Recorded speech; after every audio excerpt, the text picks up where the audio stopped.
Michel Cossack, venezolano, sufre en la dieta de Maduro mientras él se da festines. A través de su cuenta en Twitter, Michel Cossack, subsecretario de Estado interino para Asuntos del Hemisferio Occidental, aseguró este miércoles que Nicolás Maduro mantiene a los venezolanos pasando hambre. Cossack indicó que el nuevo informe de la Organización de las Naciones Unidas ONU revela que los venezolanos muestran no estar comiendo lo suficiente. Maduro hace que los venezolanos pasen hambre, mientras Maduro se da un festín en lugares de lujo como Salvaek.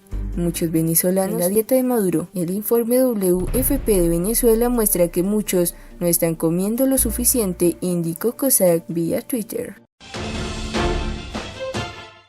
Guaidó en reunión con Trump. Solo respondió preguntas y no hizo solicitudes. El legítimo presidente interino de Venezuela, Juan Guaidó, dijo en una entrevista que no ha hecho ninguna solicitud al presidente de Estados Unidos, Donald Trump, y además aseveró que la estrategia planteada para lograr la salida de Maduro es la de aumentar la presión. No le hice ninguna solicitud específica al presidente Trump, lo que sí hice fue responderle muchas de sus preguntas. Manifestó mucho interés por la situación interna de Venezuela, incluso a nivel de detalles, dijo en relación a su reunión en Washington con el presidente Trump. El diario mexicano El Economista publicó una entrevista exclusiva con el mandatario venezolano, donde expuso que los esfuerzos están enfocados en renovar la presión política y financiera sobre los resortes que sostiene la dictadura. La estrategia planteada es la de la presión, renovar la presión política y financiera sobre los resortes que sostiene la dictadura, sin pausa, sin tregua, dentro y fuera de Venezuela. No cerrarnos a ninguna posibilidad que nos permita llegar a un proceso electoral libre, señaló el mandatario. Guaidó señaló que en ese momento no existen las condiciones ni garantías para las elecciones verdaderamente libres. Agregó que toda la lucha que se ha llevado hasta ahora es precisamente para que se efectúen comicios presidenciales libres, justos y transparentes, con supervisión internacional calificada. En relación con un posible diálogo político con el régimen, el mandatario interino recordó que en todas las ocasiones en que se han intentado dar negociaciones, Nicolás Maduro ha profundizado la represión y ha logrado ganar tiempo. Sin embargo, señaló que la oposición venezolana no se cierra a una sola salida política. Al final de cada proceso de diálogo hay más presos políticos y menos derechos para los ciudadanos venezolanos, es decir, una situación en la cual Maduro no solo cede nunca nada, sino que además aprovecha esa circunstancia para blindar aún más la dictadura. Como se comprenderá, nosotros no podemos prestarnos a una nueva maniobra de ese tipo. Sin embargo, nosotros no nos cerramos nunca a una salida política. En ese momento es para presionar por elecciones presidenciales libres, dijo a El Economista. Sobre la participación de países como Cuba, Rusia y China en el sostén de Maduro en el poder, Guaidó señaló que el país asiático en los últimos años ha prestado un tímido apoyo diplomático al régimen, mientras que Cuba y Rusia se han logrado mantener a la tiranía. El gobierno de Cuba, por su lado, ha sido un factor importantísimo en entronizarlo en el poder. Tiene mucha influencia por sus asesores en áreas claves, pero tiene poca capacidad real para sostenerlo como sí podría tener Rusia. El gobierno de este país sí ha sido fundamental para evadir las sanciones contra el régimen y sus personeros, agregó. El mandatario venezolano, que regresó de su segunda gira internacional, había pedido perdón a los venezolanos por no lograr aún el cese de la usurpación.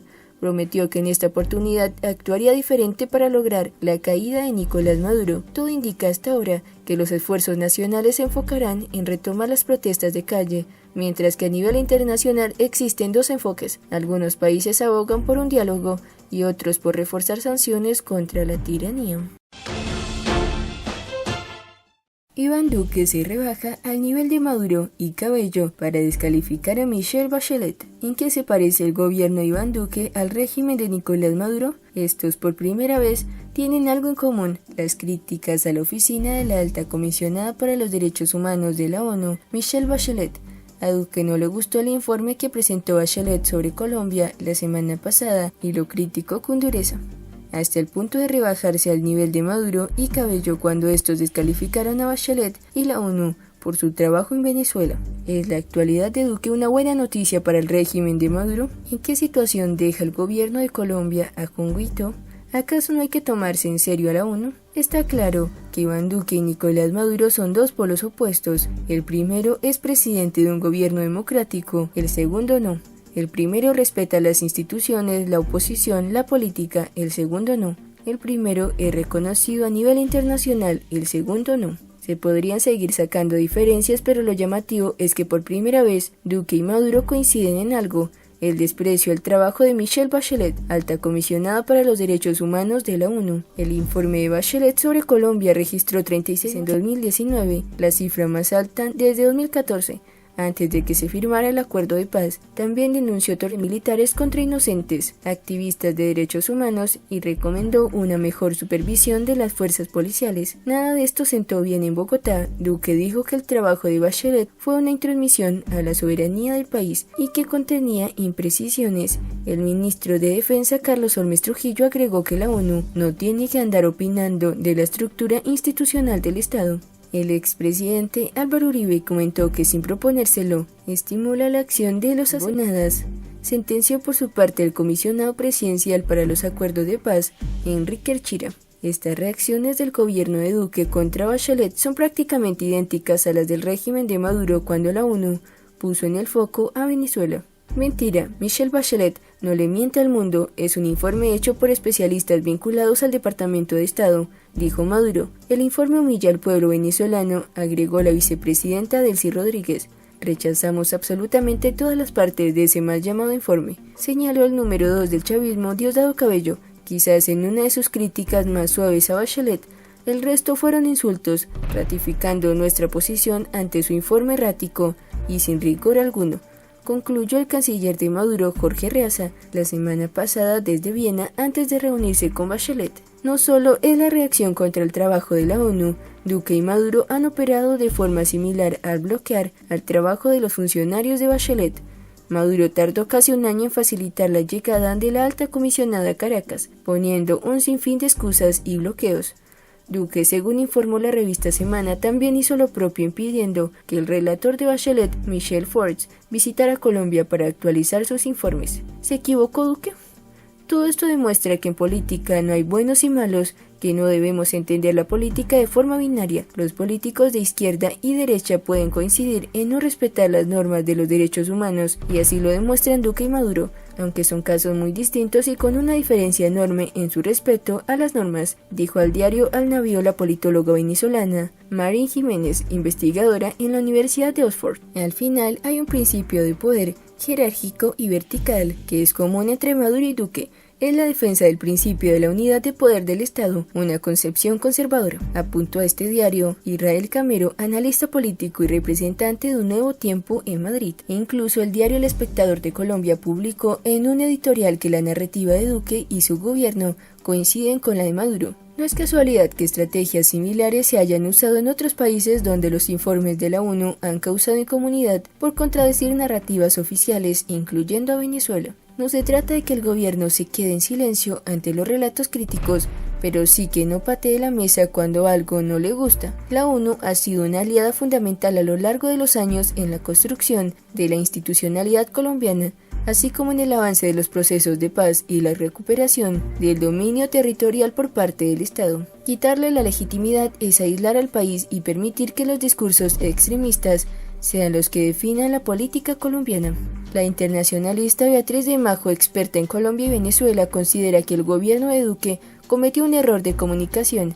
Realmente no fue elegante, pero esta no es la parte que importa. Lo que importa es que las Naciones Unidas están poniendo el dedo en un callo muy duro, como es el proceso de paz. De Majo añadió que el problema de fondo en Colombia es que no hubo una política real de pacificación cuando se firmaron los acuerdos de paz y que la ONU con su informe está poniendo sobre la mesa estos problemas. El informe de Naciones Unidas es veraz. El problema es que Bachelet está planteando temas complejos. El tema de la droga está metiendo el dedo en la llaga al presidente Duque, porque lo cierto es que no puede con el problema de la pacificación. Pero también es cierto que desde el primer momento que se firmó la paz, una parte importante de las FARC lo rechazó y crearon las disidencias, comentó de Majo. ¿Sigue teniendo Duque legitimidad para criticar a Maduro? Que Duque y Maduro coincidan en el desprecio a la ONU también tiene implicaciones en Venezuela. Maduro seguramente usará las palabras de Duque a su favor en su batalla contra la ONU. Es lo que hace siempre, pero no le servirá de nada.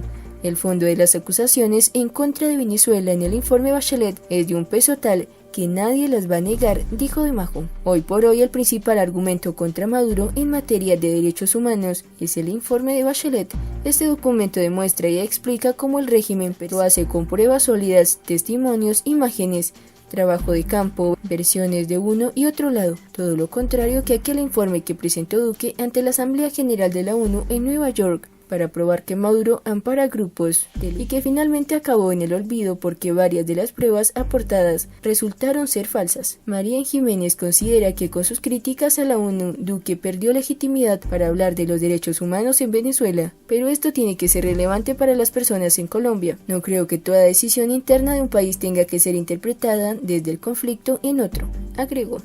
Por su parte, Israel Camero admite que las críticas de Duque le hacen un flaco favor a Guaidó, aunque llama al análisis. El apoyo que hemos recibido de Colombia deriva de una condición de interés y agendas. Venezuela es el aliviadero de las FARC y el ELN. También está el tema de la presión migratoria. Tenemos un enemigo común, que es Maduro y su régimen, pero la agenda de seguridad y defensa de Colombia va más allá, eso dijo. Camero también recordó que desde el lado de Guaidó hay que apoyar las gestiones de Bachelet y de las Naciones Unidas. Debemos mantenernos ahí.